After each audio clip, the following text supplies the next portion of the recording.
नमस्कार, आपका बहुत बहुत स्वागत है। वक्त हो गया बिग डिबेट का। शुरुआत करते हैं। मेरा नाम अभिषेक तिवारी है और आज हम बात करेंगे 2024 की। जी हां, 2024 की तैयारी में जुट गए हैं और हमारे साथ पैनल भी जुड़ेगा, उनसे भी बातचीत हम करेंगे। लेकिन उससे पहले आपको बताएंगे कि आगामी लोकसभा चुनाव को लेकर कांग्रेस ने तैयारियां शुरू कर दी है। इसी संबंध में दिल्ली मुख्यालय में एक बड़ी बैठक आयोजित की गई। राष्ट्रीय अध्यक्ष मल्लिकार्जुन खड़गे और पूर्व राष्ट्रीय अध्यक्ष राहुल गांधी ने सभी को लोकसभा चुनाव की तैयारी के लिए जरूरी दिशा निर्देश दिए। तो वहीं लोकसभा चुनाव को लेकर बीजेपी भी एक्टिव मोड में है। रिपोर्ट देखिए। दिल्ली स्थित एआईसीसी मुख्यालय में कांग्रेस के सभी प्रदेश अध्यक्ष और नेता प्रतिपक्ष की बैठक आयोजित की गई। मध्य प्रदेश कांग्रेस के नव निर्वाचित अध्यक्ष जीतू पटवारी और नेता प्रतिपक्ष उमंग सिंघार भी बैठक में शामिल हुए। पार्टी के पूर्व अध्यक्ष राहुल गांधी और पार्टी महासचिव और प्रदेश प्रभारी भी बैठक में उपस्थित रहे। बैठक में आगामी लोकसभा चुनाव को लेकर रणनीति बनाई गई। बैठक में राहुल गांधी की भारत न्याय यात्रा को लेकर भी विस्तार से चर्चा की गई। लोकसभा चुनाव और राहुल गांधी की न्याय यात्रा का दूसरा चरण बैठक का मुख्य एजेंडा रहा। बूथ लेवल पर मजबूत करने के भी दिशा निर्देश दिए गए हैं। वहीं बीजेपी प्रचंड जीत के बाद गदगद है, लेकिन लोकसभा चुनाव को हल्के में नहीं ले रही है। इसी का नतीजा है कि लोकसभा चुनाव को मद्देनजर रखते हुए CM Mohan Yadav active mode में आ गए हैं। मुख्यमंत्री डॉक्टर मोहन यादव ने मंत्रियों को अपने अपने क्षेत्र में एक्टिव और अलर्ट रहने को कहा। लोकसभा चुनाव की तैयारियों के हिसाब से काम करने का भी निर्देश दिया है। सीएम ने कहा कि विकसित भारत संकल्प यात्रा के साथ केंद्र और राज्य सरकार की योजनाओं के प्रचार प्रसार के लिए भी सभी मंत्रियों को काम करना है। क्षेत्र के लोगों से अधिक मेल मुलाकात होनी चाहिए। जल्द ही लोकसभा क्षेत्र और जिलावार प्रभार की जिम्मेदारी मंत्रियों को सौंपी जाएगी। बैठक में कई मंत्रियों ने जिलों की स्थिति के हिसाब से मुख्यमंत्री को सुझाव दिए हैं। बहरहाल भले ही लोकसभा चुनाव को कुछ महीने हैं, ऐसे में दोनों ही दलों के जरिए लोकसभा चुनाव की रणनीति तैयार की जा रही है। पिछले लोकसभा चुनाव में कांग्रेस का किला ढह गया था और कांग्रेस मध्य प्रदेश में सिर्फ एक सीट पर ही सिमट कर रह गई थी। ऐसे में कांग्रेस की कोशिश है कि विधानसभा चुनाव के जख्मों को लोकसभा चुनाव में सीटें बढ़ाकर भरे जाएं। तो वहीं बीजेपी एक बार फिर से क्लीन स्वीप के मोड में नजर आ रही है। ऐसे में देखने वाली बात ये होगी कि आने वाले चुनाव में कौन सा दल चुनावी दंगल में दूसरे दल को पटकनी देता है। सलमान खान, स्वराज एक्सप्रेस। तो चलिए, आज खास प्रोग्राम में हम बात करेंगे कि तैयारी 2024 की कि कैसी तैयारी है। हालांकि कांग्रेस पार्टी की तैयारी है तो भारतीय जनता पार्टी भी तैयारी में लगी हुई है और भारतीय जनता पार्टी का हमेशा कहना है कि हम तो हमेशा और हरदम चुनावी मूड में रहते हैं। शिवम शुक्ला बीजेपी प्रवक्ता हमारे साथ जुड़ गए हैं। शिवम जी, आपका बहुत बहुत स्वागत है खास कार्यक्रम में। शिवम जी, सबसे पहले हम आपसे यही जानेंगे कि 2024 की तैयारी में आप भी जुट गए हैं। तैयारी में क्या मुद्दे आपके हैं, क्योंकि कांग्रेस पार्टी तो अब भारत जोड़ो न्याय यात्रा निकालने जा रही है और एक तरफ आपके जो नेता हैं वो लगातार अभी राम मंदिर की बात कर रहे हैं। लेकिन 2024 में कौन कौन से मुद्दे होंगे जिसको लेकर आप जनता के पास जाएंगे?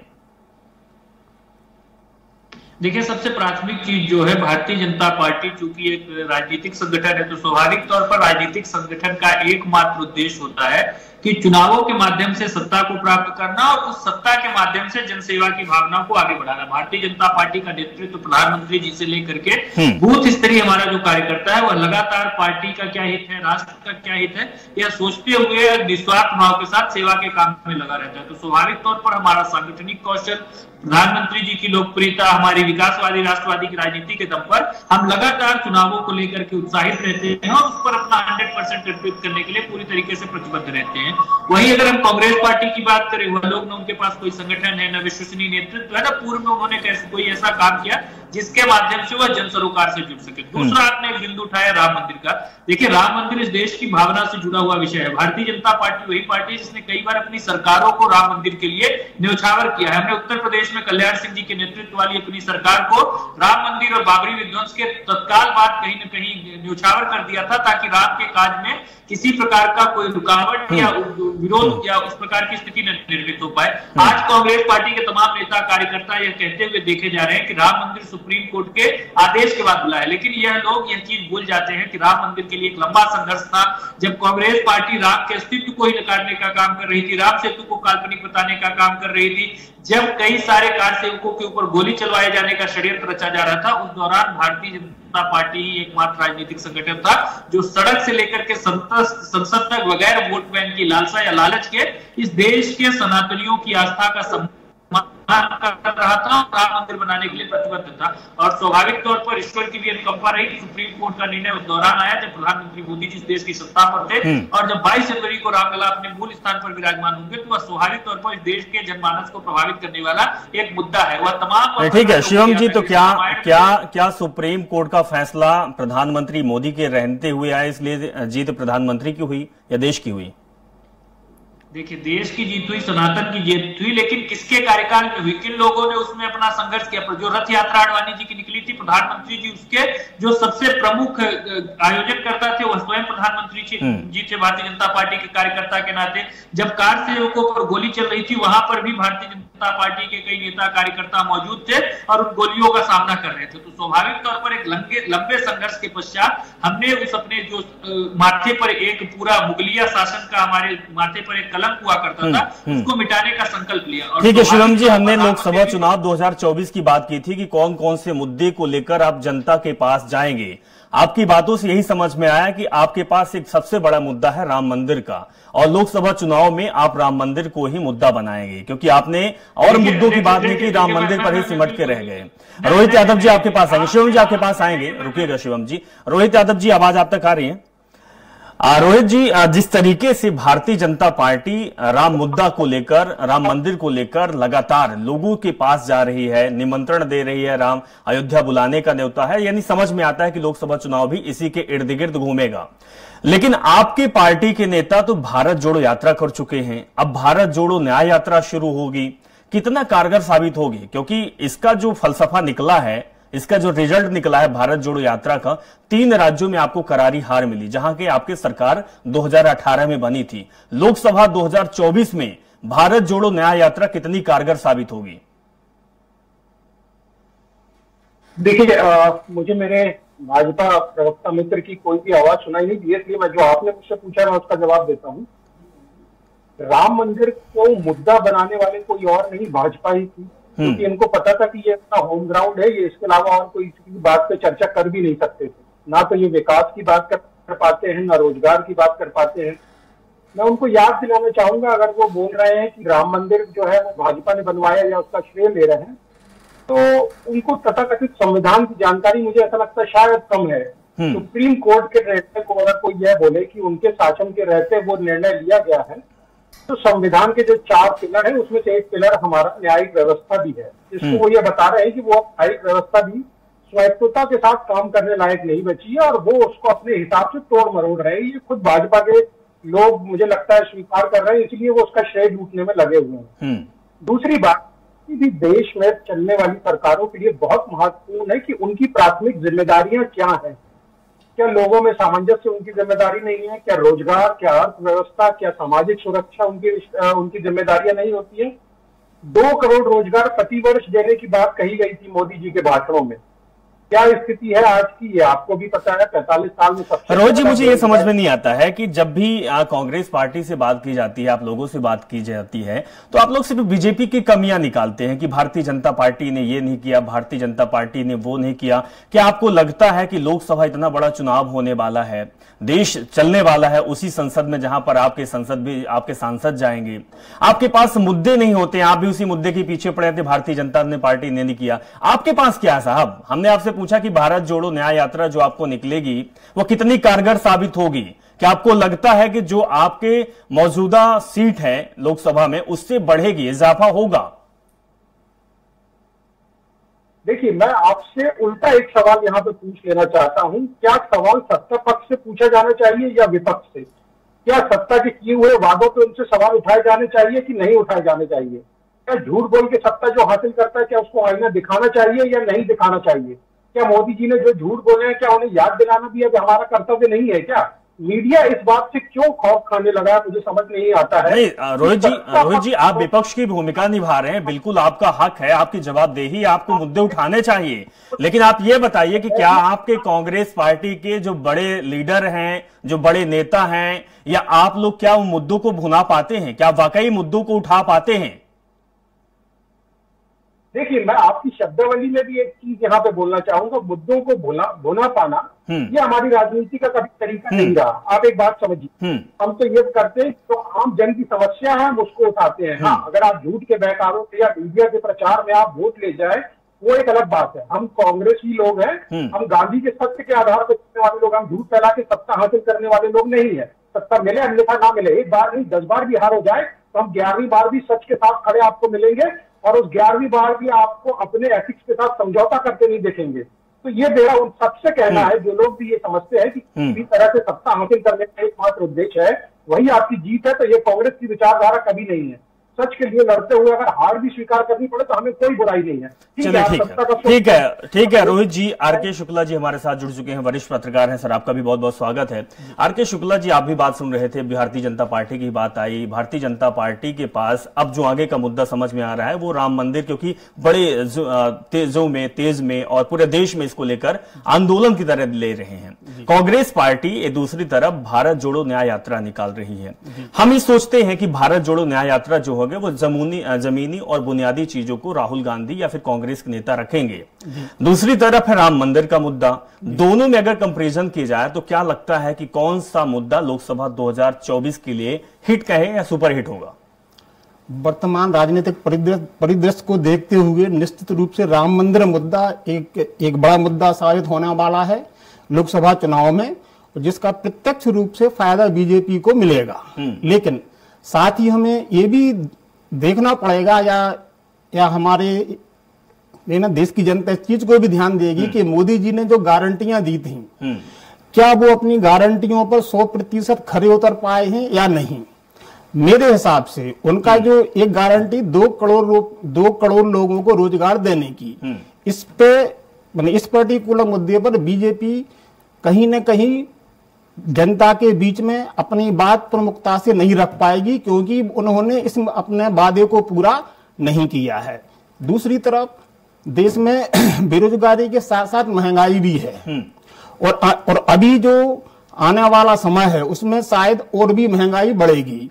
तो बीजेपी को राम मंदिर मुद्दे का फायदा निश्चित रूप से मिलेगा, लेकिन दूसरी तरफ जो बेरोजगारी है उसका सामना भी बीजेपी को करना पड़ेगा। बिल्कुल शुक्ला जी, हालांकि राम मंदिर या फिर राम का मुद्दा तो आस्था का विषय है, और इसमें केवल बीजेपी इसमें राजनीति अगर करे तो वो सही नहीं होगा, या फिर कांग्रेस राजनीति करे, क्योंकि राजनीति का विषय नहीं है, वो आस्था का विषय है। शिवम जी, आपसे ये जानना समझना चाहेंगे कि जिस तरीके से शुक्ला जी ने बात कही कि भाई आपने वादा किया था, जब 2014 में आपकी सरकार बनी थी तो मोदी जी ने उसी समय वादा किया था काला धन का पता नहीं चला, 15 लाख रुपए लोगों के खाते में आएगा। लोग भी समझे थे कि भाई जीवन जो अस्त व्यस्त चल रहा है, उलझा हुआ है, वो एक पटरी पे आ जाएगा और कम से कम लखपति तो हो जाएंगे। उसके बाद बेरोजगारी की बात लगातार आपने उठाई थी कि हम रोजगार देंगे, 2 करोड़ रोजगार देंगे। महिला सुरक्षा की बात आई थी, किसानों की बात आई थी। अभी भी हमने 2-4 दिन पहले की तस्वीर देखी है कि आप लोग अचानक सदन में कोई फैसला कर लेते हैं, कोई कानून बनाने की बात करते हैं, सड़कों पर उसका हाल क्या होता है वो शायद आप नहीं समझ पाते हैं। आखिर ऐसा क्यों होता है? क्या विफलताएं आपकी है या नहीं है, या लोकसभा चुनाव 2024 में क्या आप इसी को लेकर जाएंगे? फिर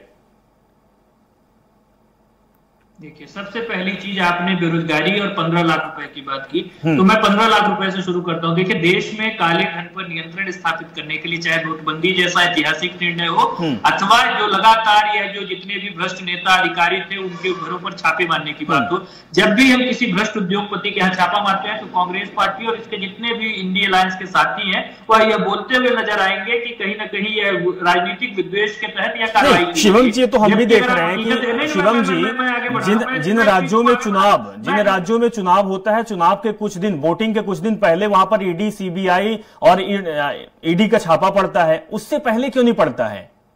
देखिए, मैं अब आपको बताता हूं। जब किसी राजनेता के यहाँ छापा पड़ता है तो दैट कैचेस मीडिया अटेंशन। आप सब भी उस चीज को कवर करते हैं, मीडिया उस चीज को प्रमुखता से उठाती है, जबकि ईडी और सीबीआई की पड़ने वाले कुल रेट का मात्र 20 से 25% राजनेताओं या फिर पॉलिटिकल जो हस्तियां हैं उनके यहाँ पड़ता है। बाकी शेष रेट तो कॉर्पोरेट के हैं या फिर जो विभिन्न ब्यूरोक्रेट्स हैं उनके यहाँ पर पड़ती है। और सरकार का अपना मैकेनिज्म है जिसके माध्यम से इस प्रकार की कुरीतियों के ऊपर नियंत्रण स्थापित करती है। दूसरा सबसे महत्वपूर्ण 15 लाख रुपए की बात रही, तो क्या जब आयुष्मान भारत योजना के तहत प्रत्येक भारतवासी को 5 लाख रुपए का फ्री एक इलाज मिलता है, यही था 15 लाख रुपए में काउंट नहीं करता? क्या शिवम जी यही 15 लाख था? हम भी उम्मीद किए हुए थे कि प्रधानमंत्री मोदी जी आएंगे और हमारे अकाउंट जब हम चेक करेंगे तो सेविंग अकाउंट में 15 लाख रुपए होंगे। कैसी बात आप कर रहे हो? किसी ने 15 लाख की बात नहीं की। दूसरा सबसे महत्वपूर्ण बिंदु, जो आयुष्मान भारत योजना के अतिरिक्त जब प्रधानमंत्री आवास योजना के तहत लाभान्वित होता है, जब प्रधानमंत्री जी की यह जो योजना शौचालय वाली योजना है उसके तहत घरों तक लाभ पहुंचता है, जब नल जल योजना के तहत लोगों के घर तक फायदा पहुंचता है,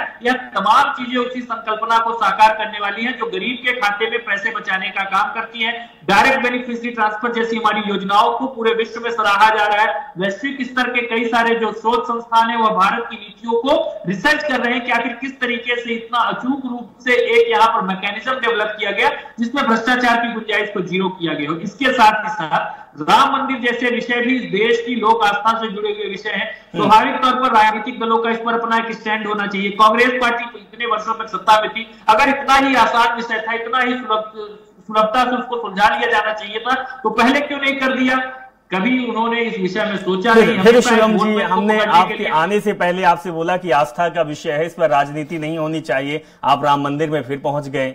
क्या शिवम जी क्या राम मंदिर सिर्फ आपकी बन रही है? क्या राम मंदिर सिर्फ आपकी है? क्या राम मंदिर मेरी नहीं है, शुक्ला जी की नहीं है, या फिर रोहित जी की नहीं है? क्या राम उनकी नहीं है, या फिर कोई मोदी जी बनवा रहे हैं या सरकार बना रही है वो अपने घर से बना रही है? तो सरकार में काबिज है, उनका दायित्व है, वो काम करेंगे ही। फैसला सुप्रीम कोर्ट का आया हुआ है, फैसला प्रधानमंत्री मोदी जी ने दिया है। शिवम जी अरे सुनिए, मैं आपको बता रहा हूँ। देखिए, जब राम जी वन से वापस लौट करके आए तो राम जी चूंकि वह तो ईश्वर का धरती पर अवतार थे तो उन्होंने सबको माफ कर दिया, लेकिन जैसे ही मंथरा दासी पास में आई तो शत्रुघ्न ने उसके कुंवर पर एक लात मारी और अपना जो रोष था उसको प्रकट किया। तो राम तो सबके हैं, राम के मन में किसी के प्रति कोई विद्वेष या भेदभाव नहीं है, लेकिन देश के जनमानस में यह भावना तो अंकित है ना कि राम का विरोध किसने किया, किन लोगों से द्वेष रखना है। चलिए ठीक है शिवम जी, ठीक है शिवम जी, समझ में आ गया कि 2024 का मुद्दा आपका क्या है और तैयारी आपकी क्या है। अक्षत लेके अब लोगों को निमंत्रण कर रहे हैं, लेकिन ये दरअसल निमंत्रण ये अयोध्या राम मंदिर में नहीं है। 22 जनवरी की निमंत्रण है 24 की। लोकसभा चुनाव जब होने वाला है, जून जुलाई अगस्त जब भी होगा। रोहित जी आप ये बताइए कि आपको समझ में आ गया कि भारतीय जनता पार्टी अब किस उद्देश्य के साथ चल रही है। हमने आपसे यही पूछा था कि आपके मुद्दे क्या होंगे, क्योंकि आपकी जो यात्रा मुझे जो समझ में आ रहा है, क्योंकि भारत जोड़ो यात्रा में भी राहुल गांधी ने गरीबों से मिले थे और महिलाओं से मिले हुए थे, आदिवासियों से मिले हुए थे, हर प्रकार के हर जो वर्ग के लोग हैं उनसे मुलाकात की थी। हमें यह समझ में आ रहा है कि आपकी जो न्याय यात्रा होगी, भारत जोड़ो न्याय यात्रा, उसी उद्देश्य के साथ चलेगी। हालांकि आप कॉपी भी नहीं करते हैं, और जहां पर आप कॉपी करते हैं पटकनी खा जाते हैं, क्योंकि राम मंदिर का मुद्दा उन्होंने उठाया तो आपके कमलनाथ जी ने हनुमान को, बजरंगबली को श्रेष्ठ बनाया, तो आपकी हार तो भी हो गई। तो मुझे ऐसा लगता है कि सामाजिक सरोकार का मुद्दा अगर आप लेके चल रहे हैं तो आप उसी में चलिए, लेकिन कितना अच्छे से चल रहे हैं, कितनी मजबूती से आप चल रहे हैं, यह भी तो देखना होगा। जी आपने बहुत अच्छा सवाल उठाया है। मैं आपसे एक चीज बहुत विनम्रता से पूछना चाहता हूं, क्या जनता में से ऐसे कितने लोग होंगे जो मोदी जी या भाजपा के जो भी सांसद है उनके साथ उनको क्लोज रहने का मौका मिलता है या उनको समझने का मौका मिलता है? ऐसे बहुत कम लोग होंगे, भाजपा के कार्यकर्ता भी गिने चुने होंगे। तो ये दायित्व जो हमारा संविधान का, जिसको सबसे मजबूत पिलर कहा जाता है, मीडिया है ना, जो भी विपक्ष का काम है वही काम मीडिया का भी होता है, सवाल पूछने का, सरकार की असलियत दिखाने का, सरकार को कटघरे में खड़ा करने का, और बहुत मजबूती के साथ ये काम मीडिया द्वारा किया जाना चाहिए। हमारी सामाजिक न्याय यात्रा जो है वह सरकार से सवाल पूछना, सामाजिक सरोकार के सवाल खड़े करना, उनके किए गए वादों को याद दिलाना। अभी कुछ दिन पहले ही संसद में 150 सांसदों को बाहर कर दिया जाता है। इसका क्या मतलब है? क्या आपका हमारी इस व्यवस्था पर कोई विश्वास नहीं रह गया, संविधान पर कोई विश्वास नहीं रह गया है? आप छोटी छोटी सी बातों पे सांसदों को निलंबित कर रहे हैं, जबकि इससे कहीं बड़े केस में जब एक सांसद दूसरे सांसद के प्रति इतने द्वेष भाव के साथ बहुत ही असंसदीय भाषा का उपयोग करते हुए उसके निजता का हनन करता है, उस पर जाति सूचक शब्दों का उपयोग करता है, तब उसके खिलाफ कोई कार्रवाई नहीं होती। ब्रजभूषण शरण सिंह पे दिल्ली में FIR होती है, महिला हमारे पहलवान प्रदर्शन करते हैं, उनके खिलाफ कोई कार्रवाई नहीं होती। तो हमारी सामाजिक न्याय यात्रा इसी बात के लिए है कि संविधान को बचाना, संविधान के मूल्यों को बचाना, जनता की आवाज को बचा के रखना, ये जिम्मेदारी मीडिया और विपक्ष दोनों की है। तो आपसे भी कहता हूं, मीडिया के बंधुओं से ये बात कहना चाहता हूं कि आपको कंधे से कंधा मिला के बिना किसी डर के साथ अपने वजूद की लड़ाई लड़ना होगी, क्योंकि जिस ढंग से आपने देखा जैसे बिल पास कराए गए हैं उसमें कहीं ना कहीं सोशल मीडिया से लेकर चाहे वो हमारा टीवी मीडिया हो, सबके ऊपर कहीं ना कहीं अंकुश लगा रहे हैं। वो चाहते हैं कि सब उनके हिसाब से चले। ये एक बहुत बड़ा प्रश्न है जो मीडिया को आज किसी भी तरह सरकार के सामने रखना चाहिए और कड़ाई से इस पर पूछ करना चाहिए, भाई आखिर आप लोग ऐसा क्यों कर रहे हैं, आपका कारण क्या है? क्या आपकी नियत ऐसी है कि आप संविधान भी बदल देना चाहते हैं? मुझे कोई नहीं लगता इसमें दूर सकता है कि कभी ना कभी ये संविधान बदलने की बात करेंगे और कहीं ना कहीं इस मुद्दे तक ये पहुंच जाएंगे कि अब चुनाव कराने की भारत में आवश्यकता नहीं है, संवैधानिक मूल्यों की। ठीक है रोजी, शुक्ला जी आपके पास आएंगे। शुक्ला जी, अमूमन हम देखते हैं कि विपक्ष के द्वारा, कांग्रेस पार्टी के द्वारा बीजेपी के ऊपर या मोदी जी के ऊपर तानाशाही का आरोप लगता है। कुछ चीजें हमने आज संसद में भी देखी तस्वीर की, एक साथ 143 सांसदों का अचानक निलंबन हो जाना। हमने अभी 2 दिन पहले जो हम देखे हैं सड़कों पे, और हम आप झेले भी हैं, पेट्रोल के लिए लंबी लंबी कतारें लगी रहना, उसके बाद अचानक सा फिर बोलना कि कानून अभी नहीं लागू होगा। इससे पहले भी एक तस्वीर हमने किसानों के साथ देखी थी दिल्ली में, जहां पर किसान कई महीनों तक धरना दिए हुए थे, प्रदर्शन कर रहे थे, कई किसानों की जान भी गई थी। आंकड़े एग्जैक्ट पता नहीं है, लेकिन 600 के लगभग किसान उनमें जान चली गई थी। क्या भारतीय जनता पार्टी अब एक जैसे गिलास में दूध ले लेते हैं, दूध का रंग सफेद, उसमें पानी मिला देंगे तो भी सफेद, ऊपर एक मलाई की परत बिछा देंगे, क्या ये हो गई है? देखिए, अभी जो पिछले 2 से 3 दिन पहले हिट एंड रन केस में हमारी केंद्र सरकार या भारतीय जनता पार्टी की सरकार के द्वारा जो एक मतलब जिन विरोधी पक्ष के सांसदों को बाहर करके नियम पारित किया गया था, उसकी प्रतिपूर्ति के रूप में आपने देखा कि जब हमारा विपक्ष को नहीं सुना जा रहा है तो सीधी जनता रोड पर आ गई, और उसका परिणाम यह निकला कि हिट एंड रन केस को केंद्र सरकार को अभी कुछ समय के लिए पोस्टपोन करना पड़ा। इसका मतलब कहने का यह है कि अगर भारतीय जनता पार्टी विपक्ष की आवाज को दबाने की कोशिश करेगी तो उसको सीधा आम मतदाताओं या आम जनता का सामना करना पड़ेगा, और जब वो आम जनता का सामना करेगी तो उसको निश्चित रूप से मुंह खाना पड़ती है। इसके 2 उदाहरण हमारे देश में आ चुके हैं। पहला था किसान आंदोलन, वो भी भारतीय जनता पार्टी या केंद्र सरकार को वापस लेना पड़ा था। दूसरा अभी हुआ है 2 दिन पहले जो हिट एंड रन केस में उनको अपना जो कानून था उसको कुछ समय के लिए निलंबित करना पड़ा।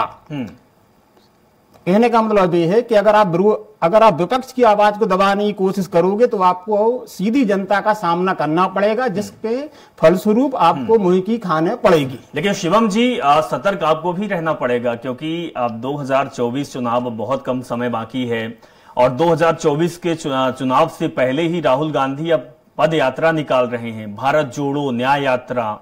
न्याय यात्रा में मुद्दे तो हावी होंगे और मुद्दे को उठाया भी जाएगा। बचने की जरूरत है, क्योंकि पिछली बार हमने देखा है कि लोकप्रियता राहुल गांधी की बहुत बढ़ी है।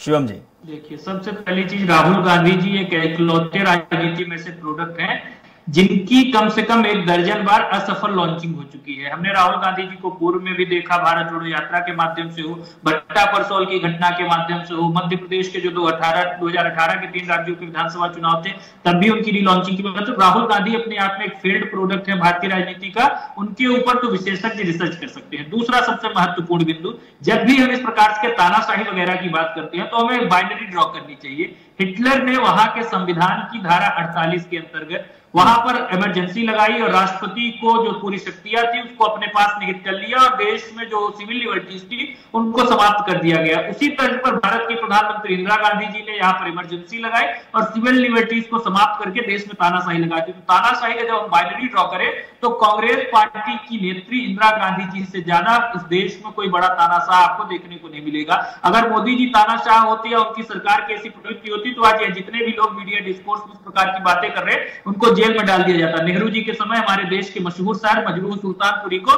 कई वर्षों तक जेल में जाना पड़ा था। संविधान संशोधन, पहला संविधान संशोधन जब हुआ था तो किताब पढ़नी चाहिए 65 स्टॉर्मी डेज, उसमें पूरा इतिहास देखने को मिलता है कि किस प्रकार से एक पूरी संदेहास्पद परिस्थितियों में विपक्ष की नाराजगी के बावजूद नेहरू जी के द्वारा सिर्फ और सिर्फ अपनी इच्छा को जिताने के लिए जो मानव उस समय के फंडामेंटल राइट्स थे उसमें परिवर्तन करते हुए पहला संविधान संशोधन किया गया था। और दूसरा सबसे महत्वपूर्ण बिंदु, जब हम इस प्रकार से बात कर रहे हैं आज राहुल गांधी जी को लेकर के, न्याय यात्रा को लेकर के, तो कांग्रेस पार्टी को वास्तव में न्याय यात्रा निकालने की आवश्यकता है। जो सिख दंगों के पीड़ित है उनके साथ न्याय यात्रा निकालने के लिए जरूरत है।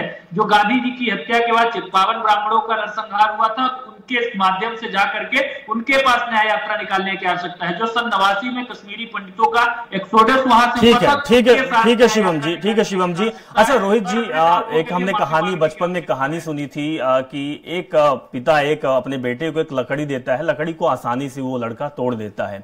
उसको जब कई सारी लकड़ियां दी जाती है, बंडल दिया जाता है, वो नहीं तोड़ पाता है। आपका जो गठबंधन है, इंडिया गठबंधन, वो मजबूती हो सकता है, लेकिन अब इस मजबूती में अगर वो लकड़ियां आपस में टकराने लगे तो फिर और कमजोर हो पाएंगी। और अगर जिस तरीके से आप भारत जोड़ो न्याय यात्रा निकाल रहे हैं, अगर आप मुद्दों को भुना पाते हैं, मुद्दों को आप खींच पाते हैं, विपक्ष पर प्रहार कर पाते हैं, तो वाकई इसका फायदा होगा। लेकिन भारतीय जनता पार्टी भी कमजोर नहीं है, क्योंकि भारतीय जनता पार्टी ने भी इन 10 सालों में काम किया है, राज्यों में काम किया है, स्वच्छता में काम किया है, कुछ काम है, कुछ आप ठीक है विपक्ष में है, आप बुराई निकाल सकते हैं, कमियां निकाल सकते हैं, लेकिन इसमें अछूती बात नहीं है कि भारतीय जनता पार्टी ने काम नहीं किया है। लेकिन 2024 में अब आप लोग किस तरीके से किन मुद्दों को, किन चीजों को लेकर आते हैं, यह बहुत दिलचस्प होगा। फिलहाल आप लोग हमारे साथ जुड़े, बहुत बहुत शुक्रिया कि आपने समय दिया, अपनी बात रखी। तो देखा जाए तो जो भारतीय जनता पार्टी या फिर कांग्रेस तैयारी 2024 की पुरजोर से है। अब मुद्दे को लेकर कितने कौन सक्रिय हो पाते हैं, कौन कितना भाव पाता है, और जनता के बीच, जनता यानी आवाम के बीच कौन कितनी पहुंच बना पाता है, वही देखना दिलचस्प होगा। लेकिन 2024 की जो डगर है वो आसान नहीं है। फिलहाल इतना ही, नमस्कार।